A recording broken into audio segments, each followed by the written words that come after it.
Good morning and welcome to History 1302. This is a lecture about the Great Depression and the effects of the Great Depression on the United States. During the late 1920s, the Great Depression was making up when many people were not expecting it. In some respects, when you talk about the coming of the Great Depression, it was a little bit stealthy. After looking back at it, much like you look at the genesis perhaps of a plague or the coming of a war, you find out that the warnings were there. But in the late 1920s, many Americans would not have believed it. The Roaring Twenties were going on, and it seemed like perhaps that you had coming out of the First World War, which admittedly had not affected Americans all that much. Taking nothing away, by the way, from the thousands of Americans who did die in the First World War or were wounded in the First World War. Total killed, wounded, and missing in World War I for America was about 120,000 people. But the United States did not suffer on the same scale or the same degree that did the Europeans. But even then, in the 1920s, especially as you get into the mid-1920s in Europe and in the United States, you kind of get this idea, this feeling of euphoria. The Roaring Twenties idea really gets a good catch of it. The automobile comes into vogue, obviously, famously with the Model T and other iterations of it. Widespread consumerism, just kind of an emancipation of the doldrums and the hardships of the 1910s. It is a different era, and so it's like saying the party can't ever stop. But in economic history, you can always say that the party does stop, sometimes very harshly and sometimes very gradually, but oftentimes the boom goes bust.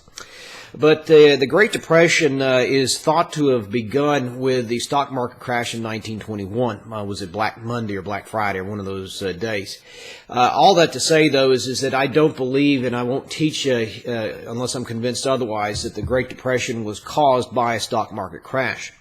In the 1920s, there were less Americans who were invested in the stock market than there are in 2020. The stock market was less capitalized in a sense. It is important, of course, to publicly traded companies and to the Wall Street Society and New York set. Obviously, wealthy men do have investments in society, in the Wall Street and so forth. So there is a role to play in the stock market crash of 1929. However, because of the subsequent history where you see great and deep crashes in the market, or you see great and deep bear markets in post-1929 America, certainly post-Great Depression America, these things did not bring on a Great Depression. So if you wanted to pin me down, I kind of look at it a little bit as a factor, but not the main factor. But as we noted here, there's many reasons for this Great Depression, and let's start them off. So let's start before what's commonly considered the Great Depression beginning. So if you were to write this down, I think the first reason, and maybe not the primary reason, but certainly a big reason, is the collapse of farm and product commodity prices.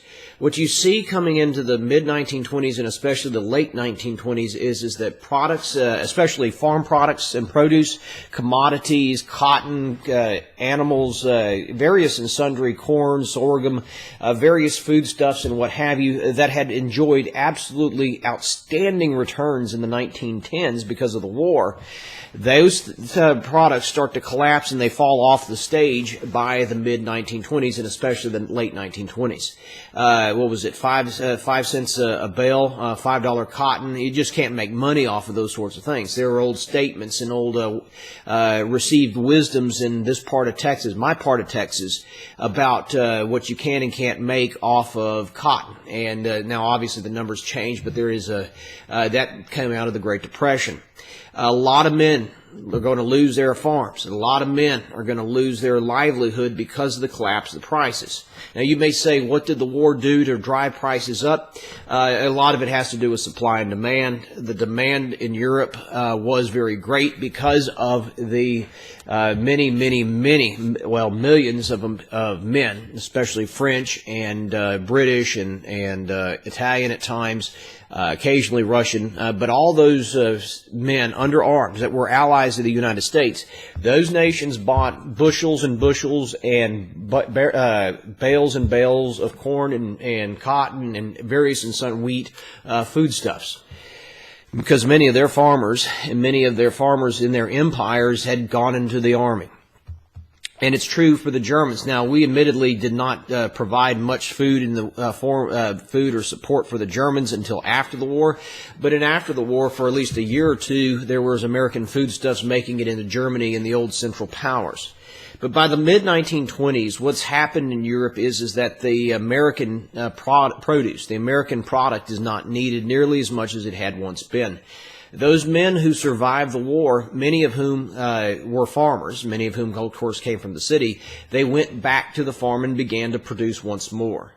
Obviously, you've had a gutting in both the Central Powers of Germany, Austria-Hungary, which is dismembered after the First World War, the Allies of Britain and France and other places. You will see a gutting of a generation of young men.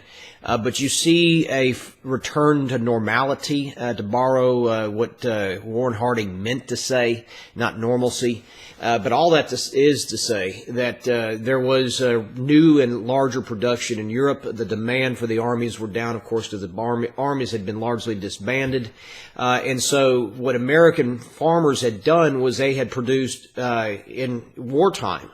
They produced plenty of cotton and foodstuffs and what have you, but as the war came to an end, the market started to take hold, and many of these farmers who made money but never made, enriching money to the point where they could move away from farming because that's what they knew. They never made enough money to retire all debt and put money away in any substantial amount. And during the war, even though the prices were high, many of them decided, well, you know what, if we're making money with this much, if we just do some simple back of envelope math, if we rent more land or we buy more land, we can plant more cotton, we can plant more wheat, we can plant more whatever. And so they had expanded in the late 1910s, even in the early 20s, hoping to make more money and produce more product. But of course that gluts the market, it collapses the prices, and many of those farmers, this is also worth noting too, many farmers coming into the 1920s are overburdened with debt.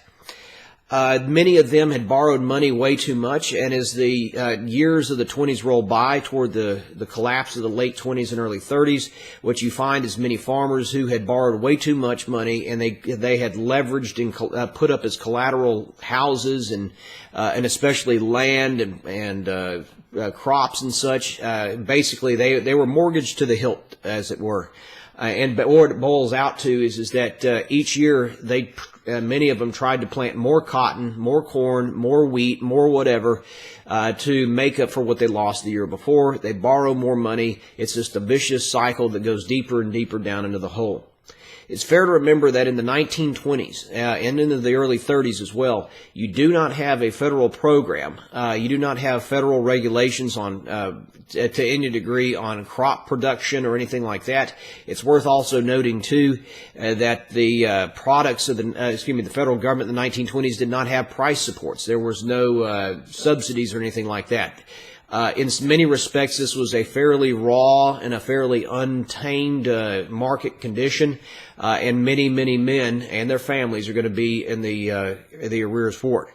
So when it's all said and done, you're going to see a lot of farmers leave the land. And this is famously depicted, which some of you have read before in a book called The Grapes of Wrath. You see the idea of people going westward to California, the great hope of California. We can find money, we can find jobs, we can find food, and so forth. The idea of the Okie, the Oklahoman, roaring westward in their overburdened, heavy-laden truck going to California for hope. You saw it in Texas. You'll see some in Texas. Some of my family went to California in hopes of finding work in California in the 1930s. You will find African Americans who leave out of Texas or other southern states. They'll go to Oakland, California. I knew a man, now long dead. He was born in 1916, but during the latter part of the Great Depression, he moved to Oakland, California to work in the shipyards and the docks of Oakland's big port over there. You'll see others perhaps go up to Detroit. That was certainly true in the 1920s. There was a mass migration out of the Deep South and in the southern states to Detroit to work in the factories in and around Detroit, servicing the automobile industry and what have you. So anyways, all that to say is that what we have here is a big sea change, a catastrophic sea change in the planting structure, the farm structure of the United States.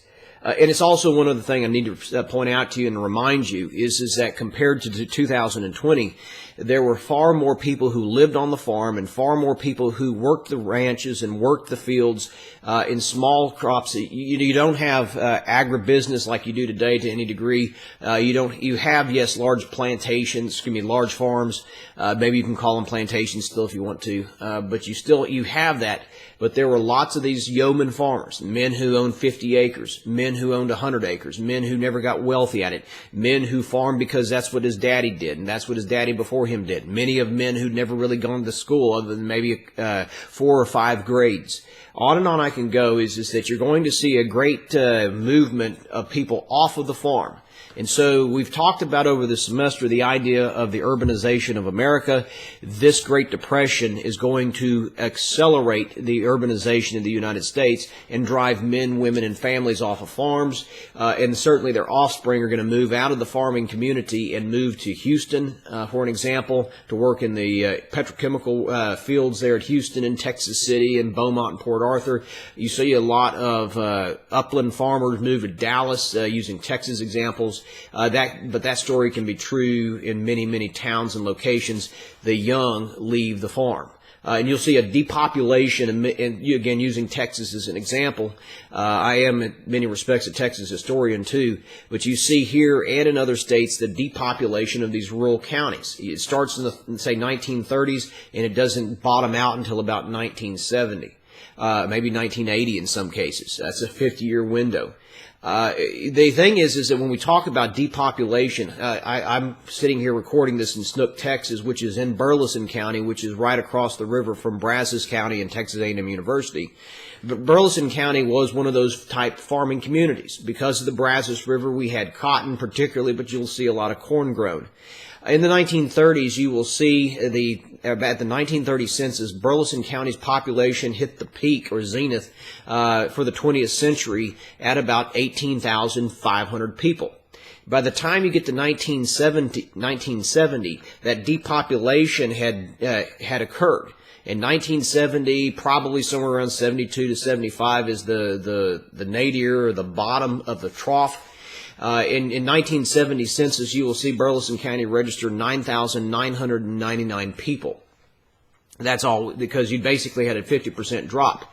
For those of you who come from the Dallas area, some of you probably, or Fort Worth especially, some of you probably have gone and spent a day or two, maybe a weekend out at Possum Kingdom Lake out west of Fort Worth and was at Palo Pinto County. But in that part of the world where you have Archer City and Throckmorton and toward Vernon and Childress and Quanah, out there kind of in the neck of the panhandle of Texas, right there in what's called the Big Country, that place, that all depopulated. It was just kind of burned over, to borrow a term from 1301. But you really saw that accelerate because of the Great Depression and the collapse of the farm prices in there. So you have a great displacement and a great movement of people that's going to start to take place in the 20s, but especially accelerating in the 30s. And they move away from the farm. And it really is never the same again. So this is an economic catastrophe, certainly, and it's also a population or cultural, I say readjustment, but reshuffling of the proverbial deck. Obviously it was tragic in some respects, many respects that you lose your farm. I'm not taking anything away from people who suffered that hardship. Yet at the same time, maybe this was something that was going to happen, but it is being accelerated. It's sometimes you have an event accelerate what was already underway, and maybe the Great Depression was that acceleration. So number one, here's the first reason why the Great Depression is a gigantic affair and was so widespread and wide-ranging has to be because of the collapse in farm prices and the subsequent results of it. So the farmers move. Number two, and this plays off of number one, and it goes beyond number one as well, is that especially in states in the Midwest that are dependent upon agriculture, states in the what we'll call the Rust Belt, like Ohio, which we think of as Cleveland and Cincinnati, but there's a lot of farms in between, the Deep South and elsewhere. All those banks, now, this is number two, the banking industry collapses. All those banks that loan money out to farmers or loan money out to small businessmen or loan money out in the economy, sometimes wisely in a normal context, but foolishly in a Great Depression context. Others who were too loose on their lending practices regardless of the context. What you're going to see in the 1920s, and it accelerates into the early 1930s, is the collapse of banks in the United States. Small banks, large banks, but especially neighborhood and community banks, regional banks. You will see the destruction of the banking system in large swaths of the United States. Some of that has to do with the farmers in the sense that they'd borrowed money from the banks, and the banks had all the collateral. But a collateral, especially if it's loaned out, or rather the collateral for purchase of land or purchase of seed or whatever the farmer is purchasing, maybe a tractor. The thing is that the collateral is dependent upon the value of it holding. But if you have a general depression in farming underway or general deep recession underway, what you end up finding is that land loses its value, especially if people are moving away, as I just indicated to you. So that collateral has less value. You have these banks holding the bag on loans that aren't being repaid and can't be repaid. And there's always, in the 1920s, there was always some shenanigans in these banks. Not every bank was corrupt and crooked. I don't mean that. But I do mean is that there was just shady practices in some of these banks. Sometimes these small banks were looked upon as piggy banks by the directors or the presidents. So there's a myriad of factors, but the effect is this, that when these banks start to close and these banks start to shut down, if you thought you've seen a panic before, you have seen nothing until you see banks start to shut down in neighborhoods, and people who had not 60,000, I'm thinking about modern money, but they had, say, $4,000 in a bank, in a savings account. Nothing fancy, just a basic savings account. They wake up one morning, they think they've got that money in the bank. That afternoon, word sweeps through the neighborhood, just kind of like the old telephone system or the old rumor mill that you might have played in elementary school. But this time it's not a rumor, it's the real deal. But the word sweeps through the neighborhood that the Citizens State Bank of Two Forks in the Road, Texas, has just collapsed, meaning has just closed. And then what do you do? Where do you go get your money at? You go run down to the bank and people are there already milling about and the windows are shut and the blinds are drawn and maybe there's a sign on the door, maybe there's not, but the bank literally has closed. Where is your money? And $4,000 in 1932 or 1931 is a lot of money. Maybe it's the equivalent of about $60,000 today. I don't know. I don't have time to do the math while I'm sitting here of the conversion of inflation. All I know is that I'm actually using a personal anecdote out of my family. And that personal anecdote was my great-grandmother who had, she was not a farmer or anything like that, but she had money in a bank in San Antonio. She had about $4,000 in one of the banks in San Antonio, and in 1932 it closed abruptly, and she had no more money. There was no FDIC. Some of you are thinking, but where's the FDIC? Where's the federal government? Prior to 1933, there is no such thing as the Federal Deposit Insurance Corporation. There is none of that alphabet soup stuff. Or if there is, it's very limited, and it really isn't looking out for the small guy. It's certainly looking out for the big man, but not the small man. And so when we talk about that, the fact is that there were lots and lots of people who may not have been spendthrifts. They may have been good and earnest savers. What I'm trying to say is they were good stewards of their finances, and they lost money. They lost money and essentially lost everything, even though they weren't in debt to their eyeballs or anything like that. They may have bought a car on credit, but they paid it off. It's a hell of a feeling when you wake up one morning or go to bed one evening, or live a day in life and you wake up thinking you're all right. And the next thing you know is that oh, by the way, the bank's closed and you have no more money. Well, then what do you do next? Where do you eat? How do you eat? How do you go on about that sort of thing? What do you do? And so that obviously has ripple effects in the economy. But before we get to the more human effect in the sense of what do you do when you don't have money, but think about it, these other people who are watching and listening in say, Two Forks in the Road, Texas, or Two Forks in the Road, Mississippi, or Two Forks in the Road, Kansas, or Ohio, or some other town, maybe even a bigger city, but has neighborhoods. And the word is through the neighborhood, like I said a minute ago, the Citizen State Bank of whatever has closed. But you don't have money in Citizen State Bank, and so far you're okay. But because you read the newspaper, but because you listen to the radio, but because you listen to the word on the street, you know there have been other banks in other towns and other cities, and maybe even in your town or city, another bank that has collapsed as well. So, and you know also that your friends and neighbors who, maybe you know someone directly, maybe you don't, but you know somebody who has had this happen to them, and they have nothing.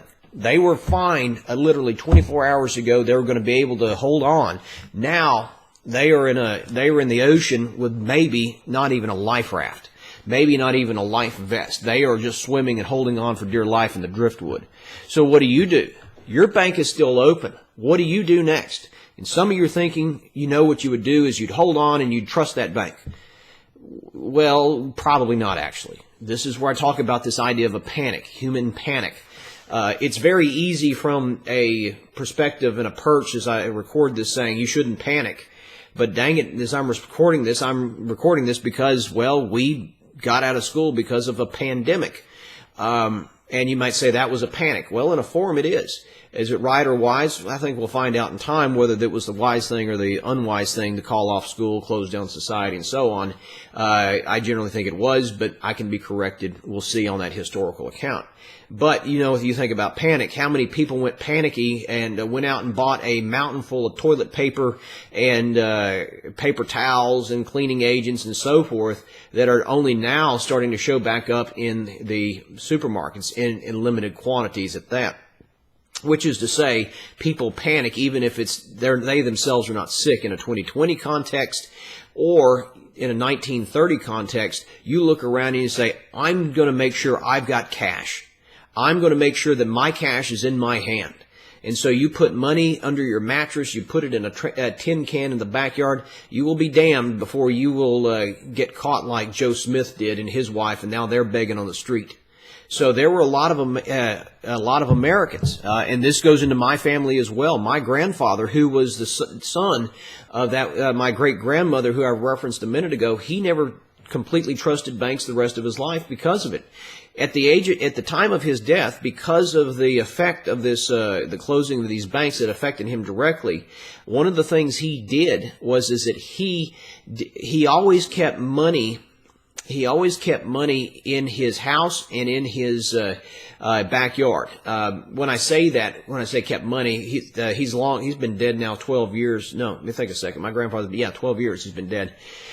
But when he died, there was about $10,000 in cash in the house. And he had saved and saved and saved. And to be sure he was not going to get caught with all his eggs in one proverbial basket, he spread the eggs out.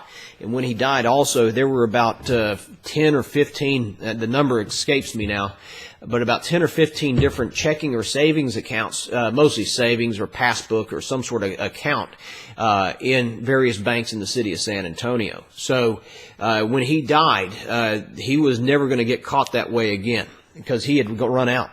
But back to the point of what happens when you pull your money out and you have a panic breaking upon the financial sector, especially in small and regional banks, is that these small and regional banks have people coming in saying, I'm closing my account today, give me my money. And others do it, and others do it. And maybe that bank was loaned out to 70% of its a loan going out to what its deposits is. 70% meaning they loaned, if it was $1 million, they'd loan $700,000 out, and so they had 30% cushion, which in normal times is a good cushion. However, because it is the Great Depression and there's a panic underway, you don't have the ability to cover your losses. You can't. The bank basically seizes up, like somebody seizes up or a machinery rusts up, and there's no more money. And so they closed too. And so the panic of one bank or two banks closing in a neighborhood creates a ripple effect that has the likelihood of others having runs on banks. And so you have a bank panic underway in large swaths of the United States. This is not the first time you've had a bank panic in the American history. You had one in 1937. You had a bank collapse in 1837 and 1819. You had a banking situation on your hands, obviously, in 1893. But the thing is that as you get more urbanized and less rural and less small town, it becomes more acute because in previous times, and just maybe because of the Americans not willing to endure the hardship of a previous generation. And I got to be careful. I'm not trying to criticize the Great Depression generation for not being tough enough. I'm not saying that. What I am saying is that because when you don't live on a farm and you don't raise your own crops to speak of, you don't raise your own food, and you're not used to going without shoes, which say in the 1870s, many Americans didn't have shoes all the time, or if they did, had more holes in it than you'd care to admit. All that to say is that it becomes more acute. The feelings and the symptoms and the hurt of that event is going to become more acute. So when we have the Great Depression break up on the financial community, that makes it all the worse because not only do the banks close and people lose money, that seizes up a capitalist economy. Banks are like the heart and the arteries pumping blood, which is the cash, through the economic system. If that doesn't work, then you're in for big trouble. So you'll see people in the after effect of it psychologically. For some of them, they're never the same. I'm going to use my grandfather. Always have.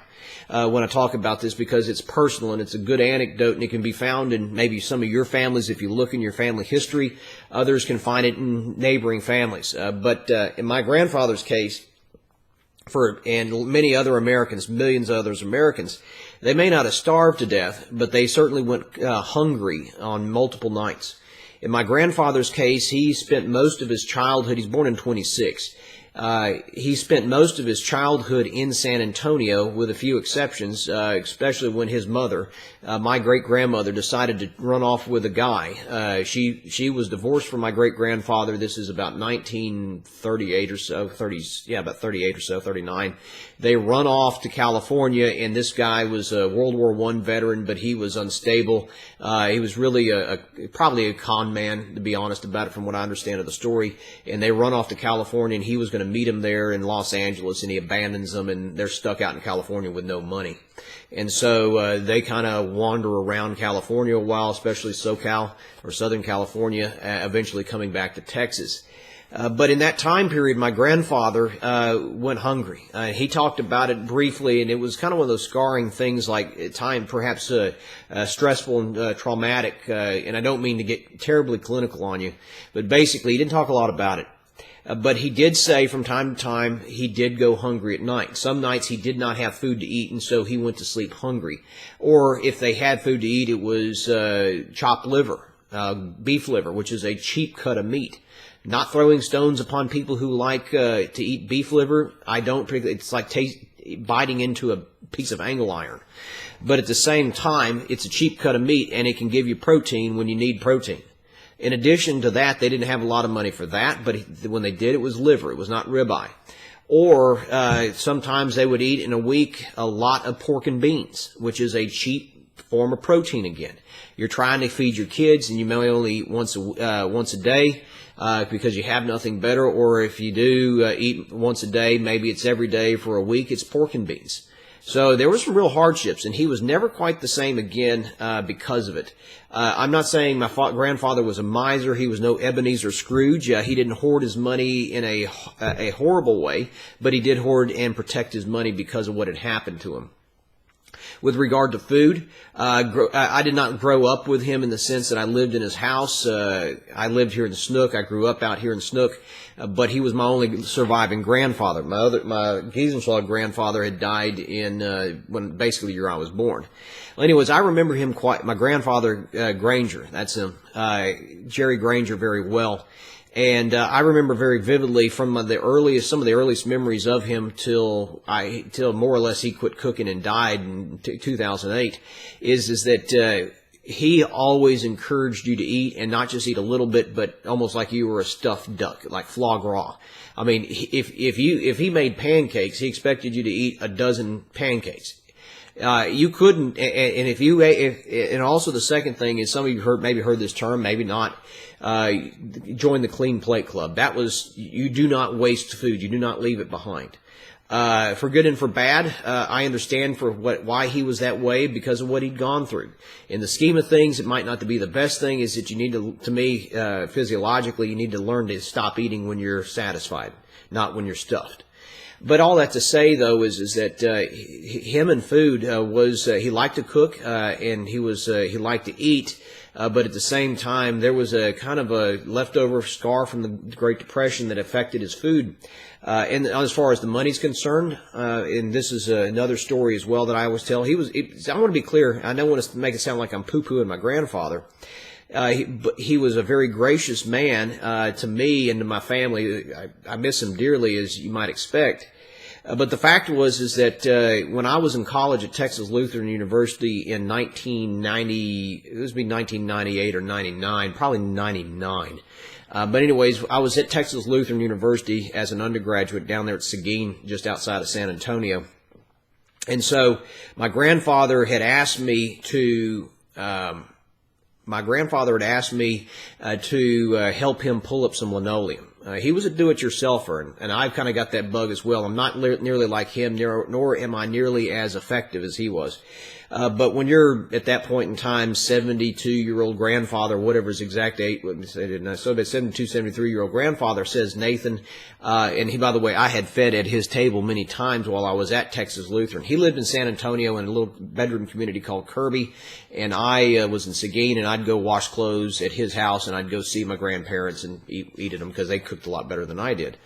Well, anyways, all that to say is when your grandfather says, would you help me pull up linoleum, guess what? You're getting down on your knees and you're going to help your granddaddy out.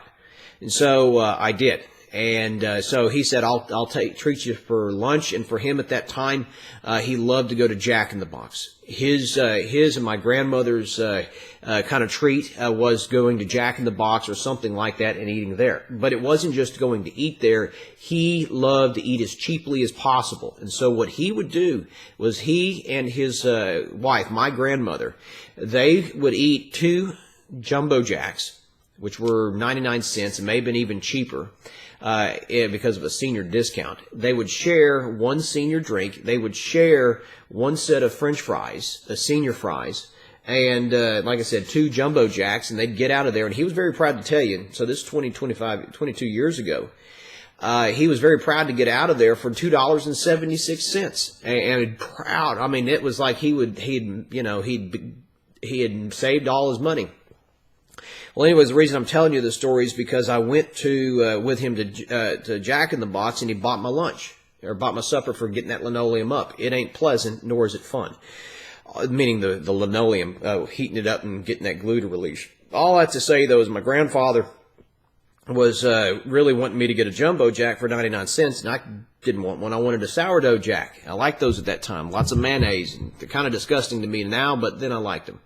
And so I got the Jumbo Jack meal, which at that point in time cost like $6 total, $5.80 or something of that nature, with tax. And when I got up to the line and I ordered that Jumbo Jack meal, and he saw what I did, that sourdough Jack meal, he tapped me on the shoulder and said, "Don't you want me to get you some senior drinks and fries and so forth?" And I was like, "Nah, I'm going to get the combo." I'd spent 3 hours, and so I think my time was worth it.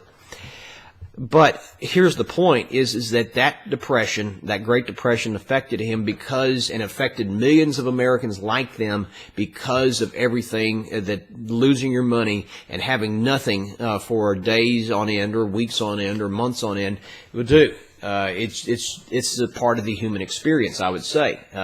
You hope it doesn't happen, but sometimes it just is what it is.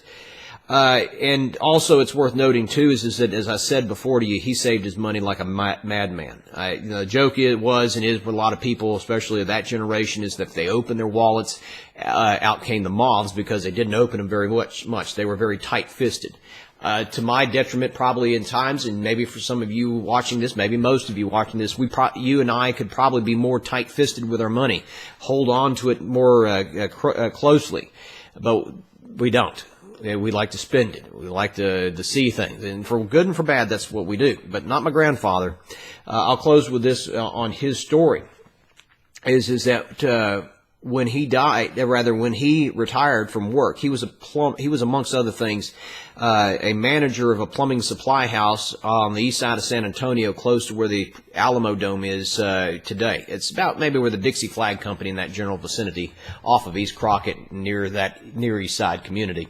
All this to say is that he was never a wealthy man. He was never able to make a lot of money in one job. He was never going to have boats, big boats or anything like that. He had a boat, but it was a little small secondhand boat. But anyways, he also played dances. He was a drummer, and so between his dances and his savings in the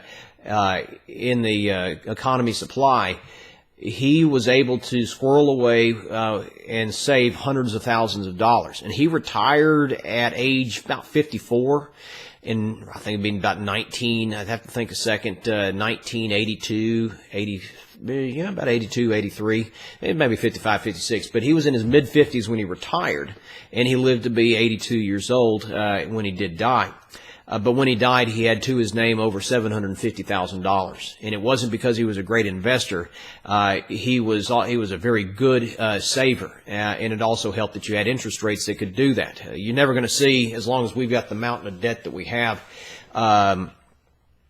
So basically, the mountain of debt that we have is never, at least as long as the country is running the way it is, you're not going to see high interest rates in this again, because then you'd have to pay the interest on that debt. So all that to say is that this is an affecting thing, and if you look in your own family, I bet many of you can find similar types of stories. People moving, people being hurt, families being dispersed, sometimes the kids living with a more wealthy relative, while dad has to go traveling to find work wherever he can get his hands on. That's a common story. It is terribly disruptive in the country, and it's only going to get worse. So if number one was the farming collapse, number two is the collapse of the banks. Next thing up is that frankly, you had obviously the stock market. We just say the stock market would be number three. That guts a lot of wealth on the upper echelons. But number four, I guess you could say for me, would be the choices of Herbert Hoover. And Herbert Hoover, as I said in the previous lecture, Herbert Hoover is elected in 1928. In the coming of the Great Depression, you would want that sort of man to be President of the United States, notionally. He's got experience. He's smart.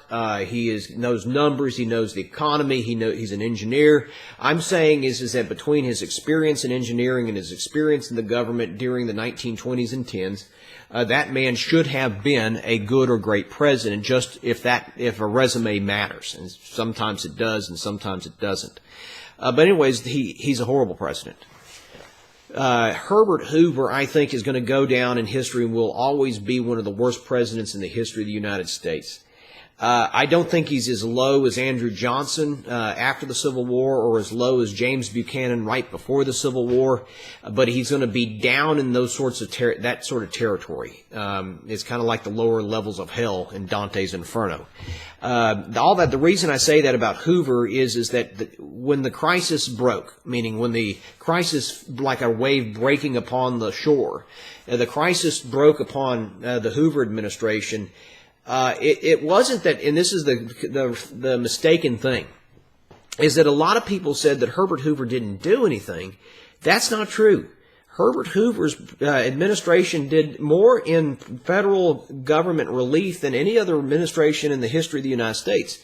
Most of the time in economic panics or economic collapses, you would see the U.S. government basically pull back, hold on for dear life, call up J.P. Morgan in earlier days, and basically try to mitigate the damage that way. But if farmers got washed out, it's just the nature of the beast. I'm sorry, too tough. Hoover doesn't do it that way. In fact, actually, at times they perhaps might try too hard. They encourage businesses not to fire individuals, but at the same time, when it was all said and done, it caused the business to run out of money and collapse. So you had a lot of collateral damage in the general business community. But it's really what Hoover does versus what he doesn't do is that his damning thing to me that makes him a bad president. By the way, historians in the 1990s tried to rehabilitate Herbert Hoover and turn him into a mediocre or an average president. I tried to believe that, but the more I read into it, I'm like, no, Hoover's a bad president. And in fact, actually, this is why I think the Great Depression goes from being if you want to call it, a run-of-the-mill panic, something that Americans had dealt with before, and takes it into a worldwide depression that just drives the economics off the cliff. Here we go. Number one. Under Herbert Hoover, and I say this, it's not just Hoover, but it's his administration. If you're the president, the buck, to borrow Harry Truman's phrase, the buck stops here. The buck stops with the president. So that's that. Well, anyways, number one, Herbert Hoover and his administration are going to raise interest rates. They raise interest rates. The Federal Reserve under Hoover at that time period came to the conclusion that the crying need of America was to protect the money supply, and therefore we need to raise interest rates. Interest rates on loans. Big loans, small loans, loans. But why was that a bad thing? Well, basically, when you raise interest rates in the time of an economic crisis, you really want money to be moving and flowing. But when you raise interest rates, you're basically restricting the money supply, and it gags or chokes businesses, and they can't get short-term or medium-term loans. And so interest rates go up, and so that helps drive down liquidity and makes basically it all the harder for a business to survive. If they can get a loan, well, they can't afford the interest rate, so that's a problem there. Herbert Hoover's next choice, and this is probably the most damning of them all, is that when it comes to the Great Depression, what really takes it to that level is that, or rather, these next two things are really going to be two matters. It is, well, at least one matter, I should say. It is the issue of tariffs. The title that you can put in your notes is the Smoot-Hawley Tariff, or Hawley-Smoot. You'll see it either way. It's the same thing. But the Smoot-Hawley Tariff of 1930-31, but the Smoot-Hawley Tariff was designed to protect America first, which in a notion is a good idea and may be workable to some degree. But the Smoot-Hawley Tariff is going to slap extraordinarily high tariffs on European and Asian goods.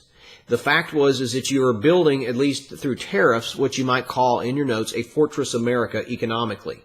In essence, to change up my expression, you're going to protect America and American jobs for Americans, which is understandable, which is certainly good in a sense, but in the throes of a deepening economic crisis, what you ended up doing was you tried to cut off the largest economy in the world from the world. And there is going to be, in a modern sense, and in the 1930s, you're in a modern sense now, there's going to be some trade. Does it have to be free and unfettered? Well, I don't think you have to go there. But when you slap protective tariffs that are so high, you basically are going to gag European businesses, say, for example, German businesses that used to do business in the United States. They sell things in the United States, and they have money to buy from the United States, other finished products, perhaps. Well, what it does is that when you close off the largest economy in the world, which is the United States, the Europeans or the Asian nations, especially the Europeans, are not going to just sit there and say, well, if the Americans have done it, then, well, we just got to have to beg for forgiveness. That's not how it works. That's not how that works. And so what basically the Europeans next do is they raise up their own tariffs in retaliation against American Smoot-Hawley. And you have now a trade war that basically fortresses both, at least economically, and it basically drives more businesses and more banks and more of economic society off the proverbial cliff and puts thousands of people, if not millions of people, out of work. It is an abject disaster. It wrecks Germany. Germany can't pay its reparation fees. They start printing money in the late 20s and early 30s. They start having what's called hyperinflation. Economics in Germany collapse. Germany was already rickety to begin with after the First World War, and the Weimar Republic was a bloody joke. But at the same time, we helped push them over the edge with the Smoot-Hawley, using Germany as an example. But we hurt ourselves. We shoot ourselves not just in the foot, but seemingly in the shoulder. All this to say is that Smoot-Hawley, I think, takes the Great Depression and pushes it into the, takes a economic panic and pushes it into the realm of a Great Depression that we know. So that when it's all said and done and you look at Hoover's record, and Hoover, by the way, and this is not something he does, it's just something he can't do. Hoover is not a charismatic individual. He does not inspire people, whether by fear or by love. He's not warm. Ideally, we'd like to think that we don't need that, but dang it, in a leader, it doesn't hurt to have a leader who can speak and speak clearly and affectionately at times, directly at others, but basically cast the idea that he knows what he's doing and he's in control, or at least he's got your best interest at heart. And then Hoover just couldn't do it, and some of his administration talked about its prosperity being right around the corner, and it's hard to believe that that's the case when you see unemployment coming in somewhere around 20 and 25%. And the thing is that maybe we will see 20 and 25% unemployment. The question is, how long does it last? If it is a deep unemployment rate, deep recession in the economy, meaning the GDP, the gross domestic product, the value of all that is the economy shrinks by 15, 20, 25%, how fast does it expand back out? That'll be a big question. Or if it starts to expand again and then it goes back down, heaven help us. But all that to say is that by the time you get to the early 1930s, you're now at 20 and 25% unemployment. And you have some catastrophic events taking place in the form of just anecdotal evidences that the country is starving, the country is hurting, and Hoover is in over his head. There was no hope to at least tamp down on what could be coming next. And so Hoover's, to give you an idea of how bad it was getting by the time you get to 1932. So that year's a big year, 1932, because it's an election year. In 1932, you're going to see several things just to anecdotally, symbolically give you an idea how bad the nation was. And it wasn't just one part of the nation, but in varying levels and varying parts. The nation, all 48 states at that time, was in some form of economic freefall or catastrophe. Here are those anecdotes. Number one, in Chicago, in this time period, 1932 or might be 31, you have a fairly famous fist fight between about 100 men who were starving and trying to feed their families. Were trying to get money, or rather trying to get food that had been thrown out from a restaurant. And they fought over a garbage can full of discarded food. 100 men got into a fist fight over food. Number two, in Mississippi, the state of Mississippi, a full half of the state. In Mississippi, if you've ever been there or can read a map, Mississippi's not a small state. We're not talking about Rhode Island. It's not as big as Texas, not as big as California, not as big as Alaska, but it's a medium-sized state. In 1932, on one day, half of the state of Mississippi was sold at auction on a foreclosure sale. So literally half of the real property, the real estate of Mississippi was sold because people couldn't pay their taxes and there was a gigantic sheriff's sale or foreclosure sale. That's catastrophe in your hands. In addition to that, very famously as well, you'll see in Kentucky. Eastern Kentucky is where you dig a lot of coal and you mine a lot of coal. Harlan County, which is in East Kentucky, and it's always been really one of the poorer sections of that state. Because of lack of demand, the coal industry collapsed. And basically, a lot of those miners who knew nothing else were put out of jobs. They don't have work anymore. What do you do? And so how do you feed? How do you survive? Well, some of those folks were not willing to move. It's their choice. And so they were going to stay where their family had been. And so instead of digging coal, they tried to survive on dandelions and pokeweed. That's catastrophic. Anyways, moving along. And the last one, and probably the one that'll tug on some of your heartstrings the most, might even say, oh my, I can't believe this happened, was that Cincinnati, Ohio's government, their city government, ran out of money. They closed the zoo of Cincinnati, Ohio, shot the animals, and fed the animals of the zoo to the hungry and the starving. All of those symbols, all of those anecdotes are examples to humanize the great catastrophe, the Great Depression. And it seems like nothing's happening. Nothing can be done. It goes on and on. You're going to have some months 25% unemployment. Some in 6 months later may have ticked down to 21% or 20%. The conditions on the ground are bad. The banks aren't reopening. You wouldn't put your money in a bank if it reopened. And on I can go. So that by the time we get to 1932, Hoover looks like a spent force. He looks like a man without ideas or anything. The Republicans are broken and busted because of it. They get blamed for it.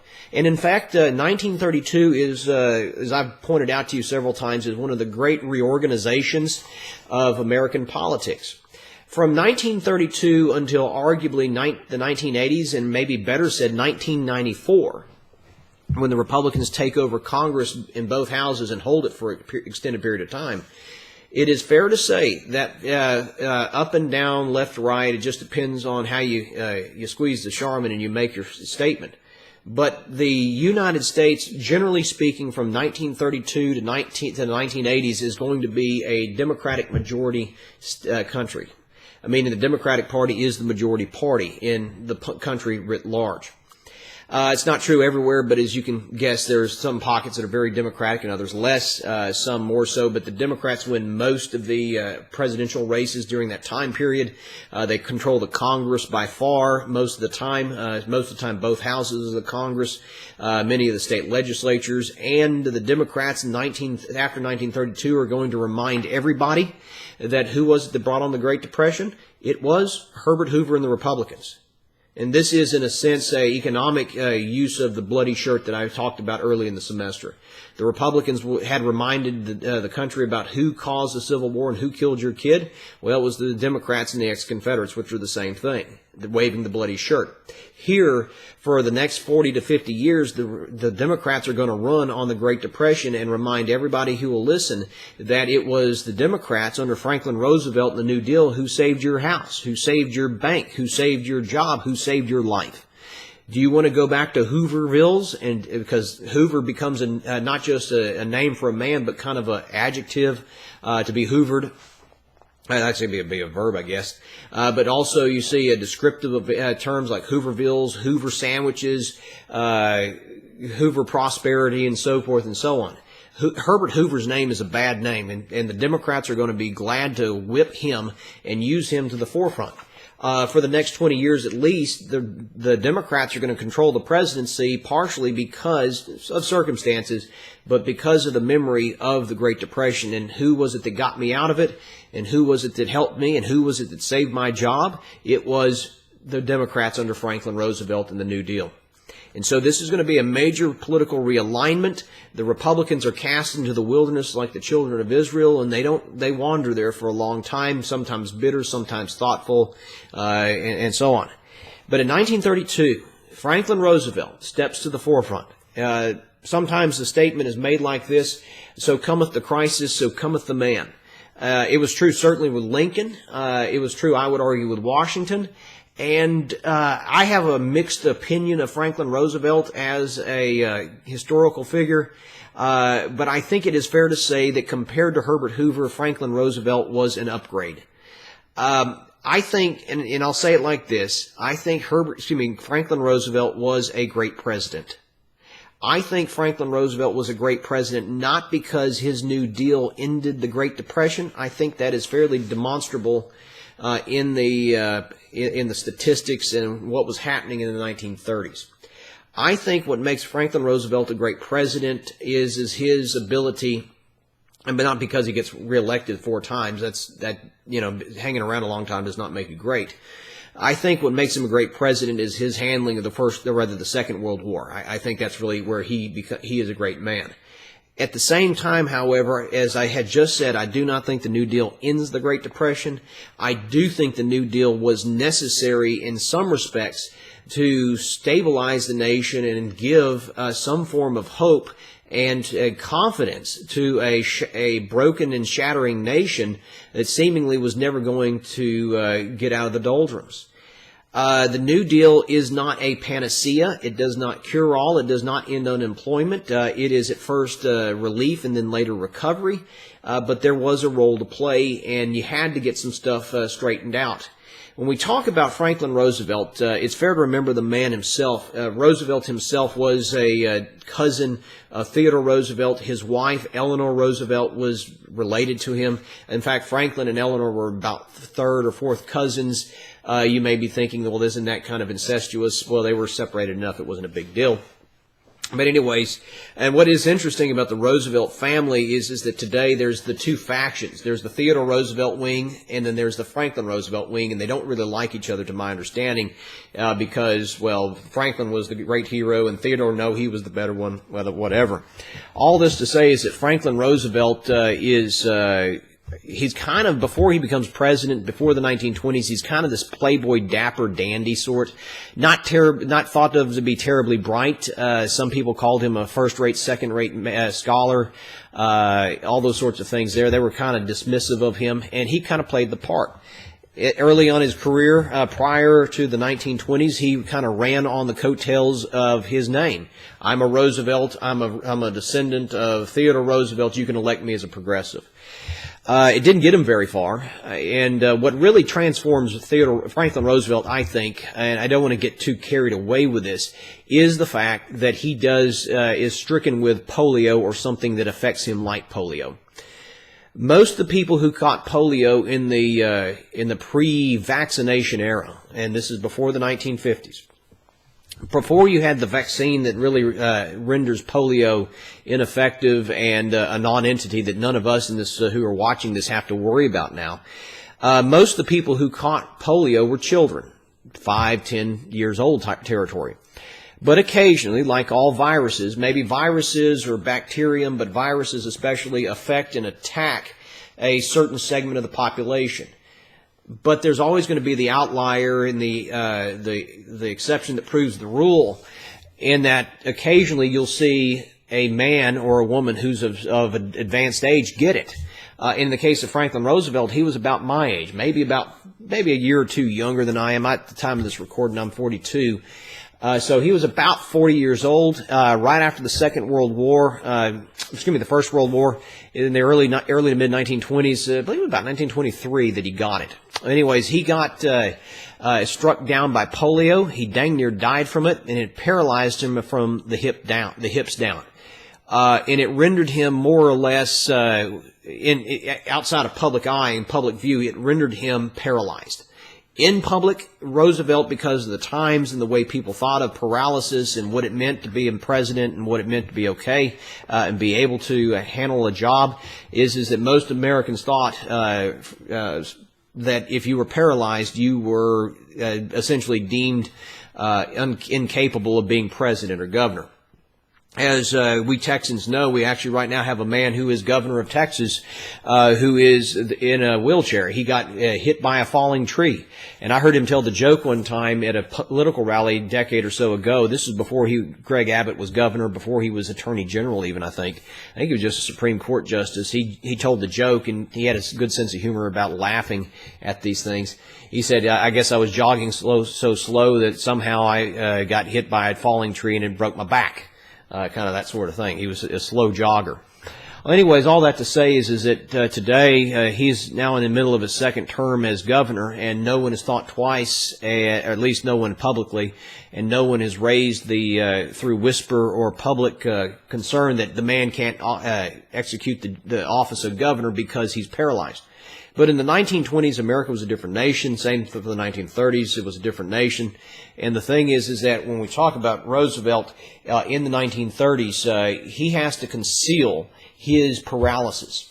If you took a picture of him being carried up a flight of stairs like it was done in 1928 at the Democratic National Convention, Roosevelt, who had his bodyguards, and they're almost sometimes goonish, in the way they act. There was one photographer who saw Roosevelt being carried up the stairs at the speaking platform in the Democratic National Convention that nominated Al Smith. Roosevelt was being carried over the shoulder by this big hulking man, but one of Roosevelt's, I say bodyguards, he may have been just a political associate, grabbed this reporter's flash camera and broke the camera and ripped out the picture, or the film, so no one would take a picture of Franklin Roosevelt being carried over on a man's shoulder. Because if you see that and that gets out, obviously Roosevelt was not healed. He was not whole, and it would ruin essentially his any dreams of a comeback. Whenever you did see Roosevelt in public, you saw him walk, quote unquote. What it was is he had these big metal braces on his legs, and through exercise and through sheer will and determination, you would see him walk by swinging those legs in a very wooden, mechanical sense. He's normally holding onto a strong man's arm, and he's also holding onto a cane, and he's basically kind of making it look like he walks, but he's effectively paralyzed from the waist down. Roosevelt is going to be elected governor of New York in 1930, I believe it was. But in the depths of the Depression, the perch of the governor of New York, who is a Roosevelt, who seems to know what he's doing and is a good perch to be in. Roosevelt in 1932 is a masterful politician. Roosevelt is also a great public speaker. And as I had said in a previous lecture about the necessity of speaking into the radio, talked about it in the form of Pappy O'Daniel in the Burris Flour Mill and speaking into the microphone as if it was a woman's ear. Roosevelt understood that very well, and he is going to use his very honeyed voice and later on in newsreels and movie reels as well, but that honeyed voice of his to reassure and calm the nation in some of the darkest hours of our history. Roosevelt is elected in 1932 in a landslide. The Republicans are cast into the outer wilderness, and at the same time, Roosevelt comes in 1932 famously with his inaugural address that is punctuated by the phrase, "We have nothing to fear but fear itself." But those first 100 days, use that phrase in your notes, is where we'll pick up in the next lecture, and we'll deal with the 1930s, and more particularly with the New Deal and Franklin Roosevelt in the next lecture. Thank you.